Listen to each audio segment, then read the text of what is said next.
AC cheap గా వస్తుంది అని కొనేస్తున్నారా? అయితే అసలు ట్విస్ట్ తర్వాత తెలుస్తుంది మీకు ఇన్స్టలేషన్ ఛార్జెస్ రూపంలో. డైకిన్ 1.5 టన్ 4 స్టార్ ఏసీ.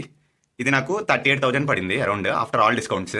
ఇది వీగార్డ్ది ఐ మ్యాగ్నో మోడల్.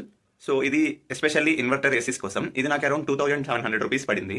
సో ఇప్పుడు టోటల్ ఇది బిగించడానికి టోటల్ ఇన్స్టాలేషన్ ఛార్జెస్ ఎంత అయిందో ఇప్పుడు చూద్దాం. సో ఇక్కడ ఇది మీరు చూస్తున్నారు కదా, 3 పిన్ ప్లగ్ పాయింట్, ఇది నాకు 150 రూపీస్ వేశారు. సో ఇదైతే మరీ ఘోరం స్టెబిలైజర్. సో 2 స్క్రూస్ పెట్టేసి డ్రిల్ చేసి దానికి హ్యాంగ్ చేయడానికి 250 రూపీస్ వేశారు. So standard AC installation charges వచ్చేసి 1770 రూపీస్ అండి. సో అవుట్డోర్ యూనిట్ స్టాండ్ వచ్చేసి 1000 rupees, drain pipe 300 rupees charge చేశారు. సో ఇది డైకిన్కి మనకి 3 కోర్ కరెంట్ వైర్ అనేది మనకి రాదండి. అది మనకి 5 మీటర్స్ పడింది నాకు. So even though window back side ఉన్నప్పటికీ 5 మీటర్స్ పడింది. ఇది నాకు పర్ మీటర్ 150 రూపీస్ లెక్కన 750 రూపీస్ ఛార్జ్ చేశారు.